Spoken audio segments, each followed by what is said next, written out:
नमस्कार, चर्चा में आपका स्वागत है। मैं हूं विकास सिंह। देश में कोरोना के नए स्ट्रेन का पता लगने के बाद सरकार सतर्क हो गई है।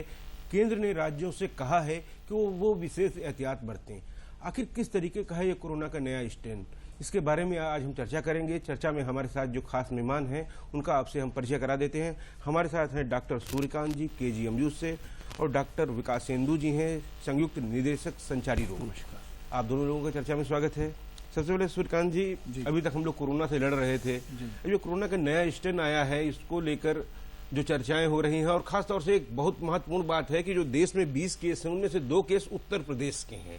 तो कितना खतरनाक है ये, क्या कुछ इसकी अलग पहचान है, इससे अलग हटके क्यों है ये? देखिए विकास जी, ऐसा है कि आपके जब भी इस चर्चा में हम आए हैं दूरदर्शन जी, तो हमने आपके दर्शकों से यही कहा है कि खतरा अभी टला नहीं है, और आपके दर्शक हैं कि हमारी बात सुनते ही नहीं है। भाई अभी तक एहतियात बरत रहे हैं सर, अभी तक हमारे यहाँ बहुत नियंत्रण में है। नहीं हाँ नहीं, काफी कुछ ठीक है जी, लेकिन फिर भी लापरवाही अभी भी काफी है जी। देखिए अभी तक बड़ी खुशी में थे, पूरा दिसंबर का महीना हमारा खुशी में बीत गया कि साहब वैक्सीन आ रही है, वैक्सीन आ रही है। प्रधानमंत्री जी ने भी दिल खोल के स्वागत किया, हम लोग भी बाहें खोल के इंतजार कर रहे थे कि भाई नया स्ट्रेन आ रहा है, स्वागत करिए इसका। लेकिन अभी जो यूके में नया स्ट्रेन आया और उसके कारण जो एक चिंता बनी हुई है वो ये है कि इसकी संक्रमण करने की क्षमता, यानी इन्फेक्टिविटी। देखिए जो वायरस होता है या कोई भी माइक्रो ऑर्गेनिज्म होता है, उसकी 2 चीजें बहुत महत्वपूर्ण होती हैं। एक होती है कि कितने लोगों को जल्दी जल्दी वो संक्रमित कर सकता है, यानी उसकी इन्फेक्टिविटी या संक्रमण करने की क्षमता, और दूसरा होती है विरुलेंस, यानी मारने की क्षमता, मारक क्षमता। तो संक्रामक क्षमता और मारक क्षमता, ये 2 चीजें किसी भी माइक्रो ऑर्गेनिज्म की या वायरस की बहुत महत्वपूर्ण होती हैं। इसकी इन्फेक्टिविटी बहुत ज्यादा है, कहते हैं कि 70% ज्यादा है। उदाहरण के तौर पे जो हमारा पुराना स्ट्रेन है, जिससे 200 से ज्यादा कंट्री जूझ रही हैं, जिसने 17 करोड़ से ऊपर लोगों को प्रभावित किया और जिसने 17 लाख लोगों से ज्यादा लोगों की जान ले ली पूरी दुनिया में, हमारे देश में भी लगभग 1.5 लाख लोगों की जान ले ली। तो वो जो था उसकी संक्रामक क्षमता थी 2.5 ऑन एन एवरेज। इसका मतलब वो एक व्यक्ति जो संक्रमित हुआ वो 2 से 3 व्यक्तियों को संक्रमित कर सकता था, लेकिन इसकी 70% ज्यादा है। अर्थात हमने लापरवाही जरा भी बरती तो एक व्यक्ति पॉजिटिव होने पर वो 6 से 7 व्यक्तियों को संक्रमित करेगा।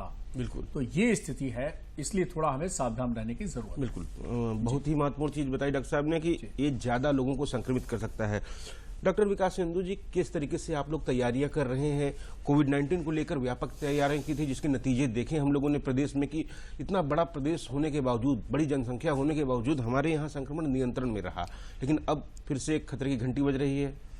बिल्कुल, देखिए पहली बात तो ये, जैसा कि आपने कहा कि प्रदेश सरकार पूरी तरीके से तैयार है और सारा विश्व इस बात को रिकॉग्नाइज कर रहा है कि प्रदेश सरकार ने निरंतर और सार्थक प्रयास करे हैं इस बीमारी को कंट्रोल करने के लिए, और इसीलिए इतना बड़ा प्रदेश होने के बावजूद भी हमारी जो केसेस की संख्या है, हमारी जो मृत्यु दर है, हमारी धनात्मकता की दर है, पॉजिटिविटी रेट है, वो काफ़ी नियंत्रण में हम अभी तक रख पाए हैं।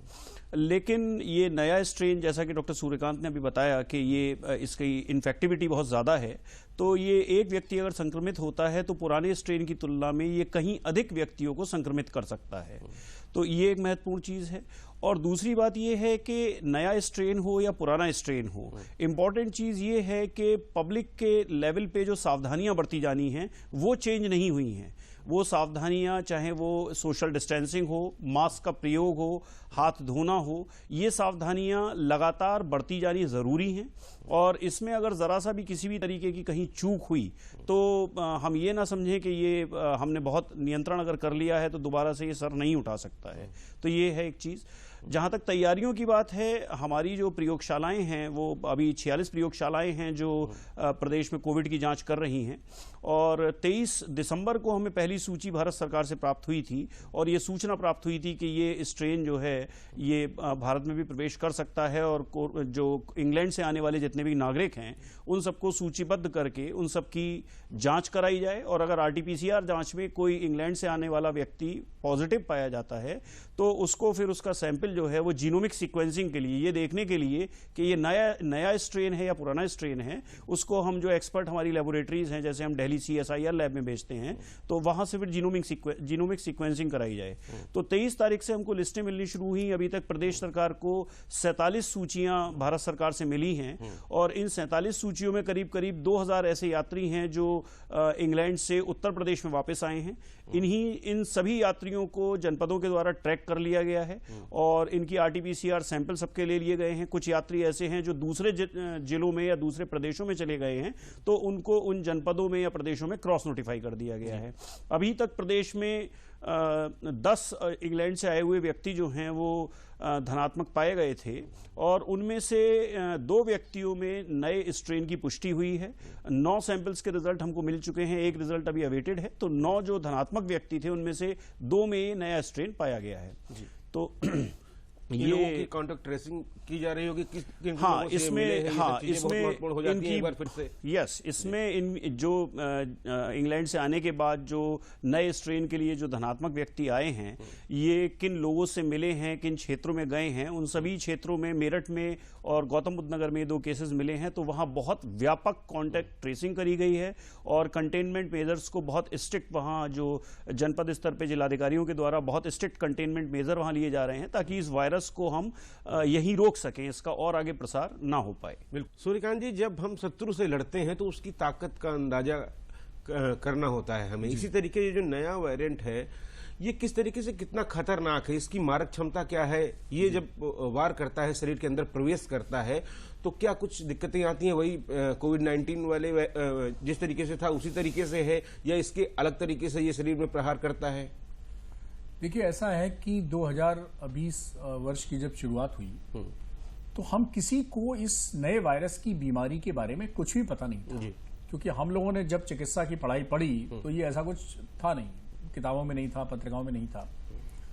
तो आप देखिए, पूरा वर्ष हमें बीत गया इसके बारे में समझते हुए, पढ़ते हुए, सीखते हुए, जनता को उसी तरह से हम जागृत करते रहे। आपने भी हमें बुलाया तो हम आपको, आपके दर्शकों को अपडेट करते रहे। अब देखिए, ये जो यूके वायरस आया है, जो नया स्ट्रेन आया है, अभी तो नई बस पता चल रहा है कि धीरे धीरे कुछ केसेस, 2 केसेस हमारे जैसे यूपी में, बाकी कुछ और जगह। तो इसकी जो क्लिनिकल प्रोफाइल क्या होगी एग्जैक्टली वो अभी प्रिडिक्ट नहीं किया जा सकता, लेकिन जो एग्जैक्टली वो जो मेन प्रोफाइल है वो तो वैसी की वैसी ही रहेगी। और उसमें भी देखिए, धीरे धीरे 3 लक्षण थे, फिर 17 लक्षण हुए, फिर बढ़ते बढ़ते बहुत लक्षण हो गए। फिर ये हुआ कि भाई एटिपिकल लक्षण, जैसे न्यूरोलॉजी के लक्षण, जैसे loss of smell, loss of taste का लक्षण, जैसे डायरिया, वॉमिटिंग, इन सब का लक्षण, मसल क्रैम्प्स, कमजोरी, थकान, तो बहुत सारे वेरिएशन लक्षणों में उसमें भी पैदा हो गए थे। तो वो तो रहेंगे ही, क्योंकि देखिए जो स्ट्रेन बदलता है वो क्या होता है कि इसकी जो शारीरिक संरचना है, क्योंकि बहुत सूक्ष्म जीव है 125 माइक्रोन का, तो अपनी जो इसकी सतह पर स्पोक्स पाई जाती हैं उसमें जेनेटिक म्यूटेशन के आधार पर जो परिवर्तन होते हैं, यानी अपना रूप बदलता है, प्रारूप बदलता है। और जब ये प्रारूप बदलता है तो उसमें उसको बीमारी के लक्षण में कितने वो बदलाव डालेगा ये कहा नहीं जा सकता। हो सकता है लक्षण वही रहें, केवल ये है। उदाहरण के तौर पर मैं इन्फ्लुएंजा का उदाहरण देता हूं। अब इन्फ्लुएंजा हमारे देश में सालों साल से संक्रमण होता है, हर मौसम बदलने पर इन्फ्लुएंजा के आप देखते हैं फ्लू के रोगी आते हैं, हर साल उनकी हम वैक्सीन लगवाते हैं और हर साल स्ट्रेन बदल जाता है, तो हमको नई वैक्सीन लानी पड़ती है। तो अगर ऐसा हुआ तो ये एक और नई समस्या। बिल्कुल, आप बहुत अच्छे से समझा रहे हैं। मैं दर्शक भी जानना चाहेंगे कि जब स्वरूप बदलता है वायरस अपना, तो कमजोर हो जाता है, उसे किसी और ज्यादा ताकतवर हो जाता है? जी नहीं, देखिए ऐसा है कि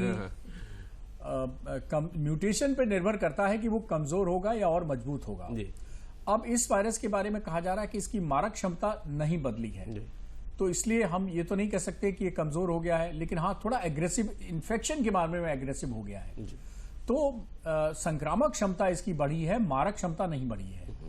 तो दिक्कत क्या है कि वो पहले जैसे मैथ में होता है 1 + 1 = 2, अब ये 1 + 1 2 नहीं होगा, 11। मतलब एक आदमी से आप उम्मीद कर रहे थे कि 1-2 को फैलेगा, लेकिन ये ज्यादा लोगों को फैलेगा। तो इसलिए आप वैक्सीन भी आ जाए तब भी आप सोचिए ये जो चेन है, चेन को तोड़ने के लिए तो जो अभी विकास बता रहे थे, विकास है, तो वो प्रयास तो हमें बराबर जारी रखने होंगे। वो 2021 में भी ना हमें नमस्ते करना छोड़ना है, ना हमें हाथ धोना छोड़ना है, ना हमें मास्क लगाना छोड़ना है जब घर से बाहर निकलें, या अभी हम आपके स्टूडियो से बाहर निकलेंगे तुरंत लगा लेंगे। और इसी तरह से ना हमको शारीरिक दूरी वाला नियम छोड़ना है। विकास तो ये तो सिंधु- हमें जारी जी, रखने पड़ेंगे, जी, तभी हम इस चेन को तोड़ पाएंगे। बिल्कुल जी। विकास सिंधु जी, इसकी जांच के लिए आप लोग क्या तैयारियां कर रहे हैं? जहां पाया गया है सबसे पहले शुरुआती जगहों पर वहीं करा रहे हैं, या आरटीपीसीआर जब इसकी होगी तो अब उन जनपदों में सबको नया स्टेज के लिए भेजेंगे कि नए स्टैंड सब में तलाशने की कोशिश करेंगे? क्या होगा, प्रक्रिया क्या होगी आपकी, कैसे नहीं, पहचान इसका एक सेट प्रोटोकॉल है जो गवर्नमेंट ऑफ इंडिया के द्वारा भेजा गया है। पहले इसमें जो इंग्लैंड से आए हुए व्यक्ति हैं उन सबकी हम आरटीपीसीआर विधि द्वारा जांच कराते हैं। फिर उसमें अगर कोई धनात्मक आता है तो उनका सैंपल हम भेजते हैं जो रेफरेंस लैब है जहां पर जीनोमिक सीक्वेंसिंग होनी है।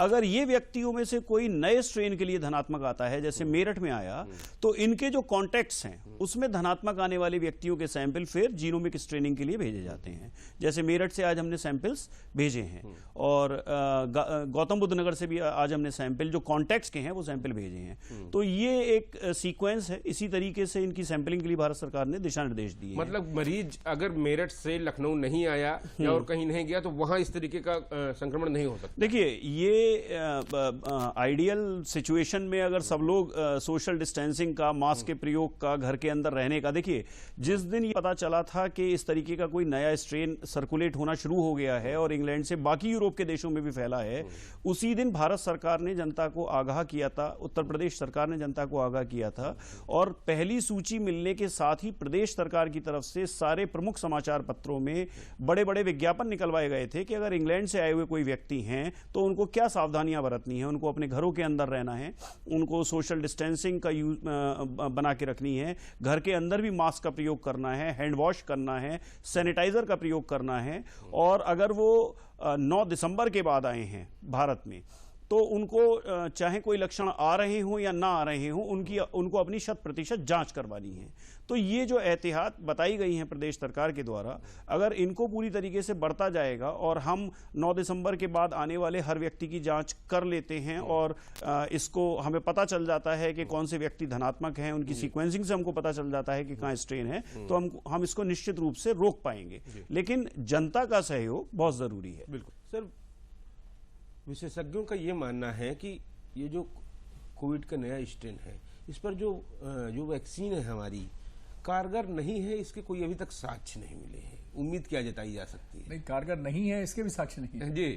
देखिए, ऐसा है जब वैक्सीन बनती है तो उसके जो रिप्रेजेंटेटिव प्रोटीन है वायरस की या किसी भी सूक्ष्मदर्शी जीवाणु की या विषाणु की, तो उसमें कोशिश की जाती है कि उसकी जो एंटीजेनिसिटी है, जो प्रोटीन एंटीजेनिसिटी है, वो पूरी तरह से इनकॉर्पोरेट की जाए। तो पूरी संभावना है कि ये वैक्सीन, खासतौर पर अभी जल्दी में ही जो एस्ट्राजेनेका की वैक्सीन है, ऑक्सफोर्ड के साथ जो ट्रायल हुआ, या जो हमारे सीरम इंस्टीट्यूट ऑफ इंडिया के साथ कोविशील्ड के नाम से आ रही है, इसको सबसे पहले शायद जल्दी ही इमरजेंसी यूज के लिए परमिशन मिलने वाली है। बिल्कुल, और ब्रिटेन में मिल गई है, यहाँ भी मिल ये जाएगी। ऑथराइज स्टेटमेंट ऑक्सफोर्ड का आ चुका है, एस्ट्राजेनेका का आ चुका है। ये उनका अधिकृत बयान है कि साहब ये वैक्सीन काम करेगी, इस स्ट्रेन में भी, उस स्ट्रेन में भी। तो हमें नहीं लगता कि हमें कोई प्रश्न चिन्ह लगाना चाहिए ऐसे अधिकृत बयान के लिए। तो पूरा विश्वास करना चाहिए और इसको लेके कोई मन में आशंका नहीं रहनी चाहिए कि ये काम नहीं करेगी। और वैसे भी हमें देखिए विकास जी, हम एक चीज आपको क्लियर कर रहे हैं कि हमारे देश और उत्तर प्रदेश दोनों की तारीफ करनी होगी कि हमने समय रहते सब चीज की है। अब देखिए, हमारी कंट्री ने समय रहते फ्लाइट पे बैन लगा दिया, समय रहते हमने टेस्टिंग कर ली, समय रहते हमने 90% से ज्यादा लोगों को आइडेंटिफाई कर लिया है, उनकी टेस्टिंग की प्रोसेस में हम हैं। जो पॉजिटिव आ रहे हैं उनकी जीनोमिक सीक्वेंसिंग करा रहे हैं। हम जानने की कोशिश कर रहे हैं कि पुराने स्ट्रेन हैं से इन्फेक्टेड हैं या नए स्ट्रेन से इन्फेक्टेड हैं। और इसीलिए WHO जैसी संस्था, जो अंतर्राष्ट्रीय संस्था स्वास्थ्य के क्षेत्र में सबसे बड़ी अधिकृत संस्था है, उसने भारत सरकार की 6 बार और उत्तर प्रदेश की 1 बार, यानी टोटल 7 बार प्रशंसा की है। पूरे साल भर के इस कोविड के दौरान विश्व स्वास्थ्य संगठन ने 7 बार किसी की प्रशंसा नहीं की है। बिल्कुल। तो ये दर्शाता है कि सरकार बहुत संवेदनशील है, सरकार की तैयारी बहुत समय से है। और इसी और दर्शकों के बीच आप देखिए, जन जागरण से प्रधानमंत्री जी ने शुरू किया था और जन आंदोलन तक पहुंचाया। 8 अक्टूबर को अभी कहा कि कोरोना के खिलाफ हमें एक जन आंदोलन शुरू करना है और हर किसी को सबको सेंसिटाइज करना है, अवेयर करना है और जब तक कहते दवाई नहीं तब तक ढिलाई नहीं, और वही हाथ धोने का फॉर्मूला, मास्क का फॉर्मूला और शारीरिक दूरी का फॉर्मूला ये बराबर अपनाते रहना है। तो अगर हम इस फॉर्मूले पे बने रहेंगे, प्रधानमंत्री के जन आंदोलन में अपनी जन भागीदारी करते रहेंगे, तो हमें कोई कारण नहीं लगता है कि हमारे पास विपत्ति आएगी, आपत्ति आएगी। हम इस लड़ाई को जीतने के आखिरी चरण में पहुंच चुके हैं और हम जीत कर ही रहेंगे। बिल्कुल विकासेंद्र जी, पूर्व में जो तैयारियां की थी आपने, उसके नतीजे सामने आए और सकारात्मक नतीजे रहे, अपने प्रदेश में भी रहे। इसी तरीके से आप लोग इसकी भी तैयारियां कर रहे हैं, तो क्या क्या वो सूक्ष्म चीजें हैं जिनको ध्यान देना होगा खास तौर से? देखिए, तैयारियों की जहां तक बात है तो उत्तर प्रदेश जो है वो इस बीमारी के एकदम शुरुआती चरण से ही, हम मेरे ख्याल से अकेला ऐसा प्रदेश होंगे जहां पे माननीय मुख्यमंत्री महोदय के स्तर पे प्रतिदिन प्रदेश के जो एकदम टॉप ब्यूरोक्रेट्स हैं उनके साथ प्रतिदिन मीटिंग करी जाती है। डेली सिचुएशन का एनालिसिस किया जाता है और डेली जो अगले दिन के लिए स्ट्रेटजी है, अगर उसमें कोई चेंज की जरूरत है तो वो किया जाता है। इंटर डिपार्टमेंटल कोऑर्डिनेशन बहुत स्ट्रांग है, सारे डिपार्टमेंट्स एक साथ मिलकर काम कर रहे हैं और ये स्थिति राज्य स्तर से लेके और जनपद स्तर तक सभी जगह ये स्थिति है और वो हमारे जो परिणाम हैं उसमें परिलक्षित भी हो रही है। जहां तक इस नए स्ट्रेन को लेकर विशेष तैयारियों की बात है तो हमने, जैसा कि मैंने आपको बताया कि सारे यूके से आने वाले ट्रैवलर्स को हमने ऑलरेडी उनको सूचीबद्ध करके उनकी ट्रैकिंग कर ली है, उनकी जांच करा ली है। इसके अलावा जो सूचना प्रचार प्रसार माध्यमों के माध्यम द्वारा जानी चाहिए थी जनता के पास, वो जनता के पास भेजी गई है। अब माननीय मुख्यमंत्री जी के निर्देशों के अनुपालन में अब जो प्रदेश के मेडिकल कॉलेजेस हैं वहां पर इस वायरस की जीनोमिक सीक्वेंसिंग हम अपने प्रदेश में ही कर पाएं, इसकी भी व्यवस्था की जा रही है। और स्पेशल वार्ड जो हैं वो हर जनपद में आइसोलेट करने के लिए, अगर कोई व्यक्ति यूरोप से आया हुआ पॉजिटिव, इंग्लैंड से आया हुआ पॉजिटिव आता है तो उनको आइसोलेट करने के लिए special isolation ward international travellers के लिए डेवलप, हाँ जी बिल्कुल डेवलप करा लिए गए हैं। और बैरियर नर्सिंग की और हॉस्पिटल्स में जिस एरिया में ये पेशेंट रहेंगे उनकी टोटल उनको सेग्रीगेट करने की व्यवस्था राज्य सरकार के द्वारा कर ली गई है। बिल्कुल। सूर्यकांत जी, आप लोगों ने व्यापक बड़ी मेहनत की, केजीएमयू का बड़ा योगदान रहा प्रदेश में। शुरुआती दौर में इसकी जांच कोविड-19 की आप ही के यहाँ होती थी, पुणे जाती थी, पुणे के बाद आपने शुरुआत की प्रदेश में और 24 घंटे होती रही जांच आपकी। सबसे ज्यादा जांचें आपने की भी। तो अब इस नई चुनौती को किस तरीके से आप लोग स्वीकार कर रहे हैं? देखिए, उत्तर प्रदेश में सबसे पहले जांच करने का काम किंग जॉर्ज मेडिकल यूनिवर्सिटी ने शुरू किया और आज की तारीख में हम 9 लाख से ऊपर जांचें अपने कर चुके हैं। मेरे ख्याल से पूरे देश में एक केंद्र में 9 लाख से जांचें करने का रिकॉर्ड हमारा है जी। दूसरा, अभी उत्तर प्रदेश सरकार का बयान आया है, अधिकृत बयान आया है कि जीनोमिक सीक्वेंसिंग की जो फैसिलिटी है वो भी किंग जॉर्ज मेडिकल यूनिवर्सिटी में शुरू होने जा रही है। तो हम पायनियर रहे हैं और पूरा योगदान दिया है किंग जॉर्ज मेडिकल यूनिवर्सिटी ने, पुराना और बहुत ही रेपुटेड मेडिकल संस्थान होने के नाते। और अभी भी हमारे यहाँ तैयारी पूरी है कि नया स्ट्रेन हो चाहे पुराना स्ट्रेन हो, चाहे हम नोडल संस्था हैं पूरे उत्तर प्रदेश में सुपरविजन के लिए, ट्रेनिंग के लिए, चाहे वो वर्चुअल राउंड की बात हो चाहे किसी की बात हो, तो हम पूरी तरह से हम कह सकते हैं कि एकेडमिक और प्रोफेशनल लीडर बने हुए हैं हम उत्तर प्रदेश में पूरे 23 करोड़ जनसंख्या के लिए। और आगे भी हम दिशा निर्देश। सूर्यकांत जी, ठंड का समय है, ये नए साल में हम लोग प्रवेश करने वाले हैं और वैक्सीन जल्दी मिलने वाली है लोगों को। तो आप क्या कहेंगे कि जश्न में कहीं जोश में होश न खो बैठे, किस तरीके से तैयारी रखें? क्योंकि वैक्सीन लगने में भी कितना समय लगेगा? पहले दौर में तो वैक्सीन मिलेगी नहीं आम लोगों को, उसके लिए एक प्रोटोकॉल बनाया गया है, वो प्रोटोकॉल के बाद ही आम लोग लग पाएगी। तो क्या कुछ सावधानियां बरतनी होंगी अभी? देखिए, पहले तो जैसा कहा गया है कि 30 करोड़ लोग आइडेंटिफाई पूरे देश में कर लिए गए हैं, जिसमें मतलब हम विकास सिंधु डॉक्टर्स पहले आएंगे, फिर फ्रंटलाइन अदर कोरोना वॉरियर्स आएंगे और उसके बाद जो बुजुर्ग और बीमार लोग हैं वो आएंगे। तो ऐसे करीब 30 करोड़ लोगों का एक डेटाबेस तैयार किया गया, उनको पहले वैक्सीनेशन लगेगा। और ये बात सही है कि अब नए स्ट्रेन की चूंकि संक्रामक क्षमता ज्यादा है, एक दूसरे से फैलने की क्षमता ज्यादा है, तो सबसे पहले नियम है शारीरिक दूरी का। इसलिए नववर्ष मंगलमय हो, सबको नववर्ष मंगलमय हो, लेकिन कल और परसों दोनों दिन ध्यान रखिएगा, अपने घर पर ही रहिए, अपने घर पर ही जश्न मनाइए। कोरोना ने आपको मौका दिया है कि जितना आप अफेक्शन, केयर, लविंग एटीट्यूड अपने परिवार, फैमिली मेंबर्स को नहीं दे पाए थे पिछले कई सालों में, इस साल आपने दिया है, उसको बनाए रखिए, घर के अंदर ही रखिए और दिनचर्या के लिए आप और बेहतर चीजें कुछ लगातार बताते रहे। बिल्कुल, और ठंड में खासतौर से गर्म चीजों का प्रयोग करते रहे, वो ज्यादा बेहतर रहेगा। बिल्कुल बिल्कुल, गर्म चाय पीजिए, गर्म सूप पीजिए, तिल की बनी हुई चीजें खाइए, सौंठ और अदरक की बनी हुई चीजें खाइए, जैसा दादी नानी बचपन से आपको सबको करती नहीं, और स्वस्थ रहिए, मस्त रहिए और कोरोना की लड़ाई में अपना योगदान देते हैं। बिल्कुल। विकास सिंधु जी, हम चाहेंगे कि आप भी अपने संचारी रोग विभाग की तरफ से प्रयास कर रहे हैं, काम कर रहे हैं, लगातार सेवाएं उपलब्ध करा रहे हैं लोगों को, लेकिन अब चूंकि अभी नए साल का जश्न है, आगे भी त्योहार है, ऐसे में किस तरीके से लोग सावधानी बरतें, आप भी चाहे हमारे दर्शकों से कुछ। नहीं, मैं जो बात प्रोफेसर सूर्यकांत ने कही है, मैं उसी को रिट्रेट करना चाहूँगा। प्रदेश सरकार की एक बहुत बड़ी टीम, सारे विभागों की एक बहुत बड़ी टीम जनता को कोरोना से सुरक्षित रखने के लिए माननीय मुख्यमंत्री उत्तर प्रदेश महोदय के नेतृत्व में दिन रात काम कर रही है। और हमारे प्रयास तभी सफल हो पाएंगे जब जो छोटे छोटे दिशा निर्देश समय समय पर प्रदेश सरकार के द्वारा दिए जा रहे हैं, उनका जनता पूरी तरीके से अनुपालन करेगी, खुद अपनी सुरक्षा का ध्यान रखेगी। निश्चित रूप से नया साल आ रहा है और 2020 की जो स्मृतियां हैं वो बहुत सारे लोगों को सुखद नहीं लग रही हैं, तो निश्चित रूप से लोग नए साल का स्वागत करना चाहेंगे, लेकिन उसमें अपने घर के अंदर ही इसको एहतियात के साथ, सावधानी के साथ, हाँ, यही विशेषज्ञों की राय है और आप लोग इसी का पालन करते हुए नए साल का स्वागत करें। आज के प्रोग्राम में आप लोगों ने भाग लिया, इसके लिए आप लोगों का बहुत बहुत आभार। तो इसी उम्मीद के साथ कि आने वाले समय में देश कोरोना से जंग जीतेगा और नया स्ट्रेन है, इस पर भी हमारी जीत होगी। आज के कार्यक्रम में बस इतना ही। नमस्कार।